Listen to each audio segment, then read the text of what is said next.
Hi అండి, నేను doctor Sujith ఓంకారం, paediatric orthopaedician అంకుర హాస్పిటల్స్ హైదరాబాద్ నుంచి. ఈరోజు పిల్లల్లో వచ్చే ట్రిగ్గర్ థంబ్ గురించి తెలుసుకుందాం. ట్రిగ్గర్ థంబ్ అనేది మనం యూజువల్లీ 6 months నుంచి 5 years మధ్య పిల్లల్లో చూస్తూ ఉంటాం.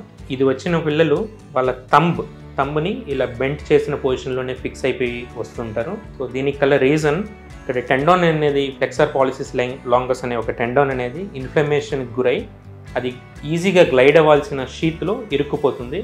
ఇది కానీ ఒకవేళ స్ట్రైట్ అవుతుంది ఎర్లీ స్టేజెస్లో అంటే నైట్ స్ప్లింటింగ్ ద్వారా దీన్ని ట్రీట్ చేయొచ్చు. ఒకవేళ స్ట్రైట్ కావడం లేదు, ఇదే పొజిషన్లో స్టక్ అయిపోయింది అంటే we need to do a small surgery. ఈ లెవెల్లో ఒక స్మాల్ ఇన్సిషన్ ఇచ్చి ఆ షీట్ని కొంచెం రిలీజ్ చేస్తే ఆ టెండాన్ ఫ్రీగా మూవ్ అవుతుంది. It's a simple procedure, 15 minutes procedure, అంటే డే కేర్ సర్జరీ, అండ్ ఒక 5 daysలో కంప్లీట్గా హీల్ అవుతుంది. అండ్ సిన్స్ మనం ఈ లెవెల్లో వెళ్తున్నాం కాబట్టి ఈ క్రీజ్లోనే స్కార్ కూడా ఉంటుంది. సో బయటికి స్కార్ కూడా ఏం కనపడదు. సో మీ పిల్లల్లో కానీ ఇట్లా థంబ్ కానీ ఫిక్స్డ్ పొజిషన్లో ఉన్నట్లయితే అది ట్రిగ్గర్ థంబ్ అనేది ఎవాల్యుయేట్ చేసుకోండి, సరైన ట్రీట్మెంట్ తీసుకోండి.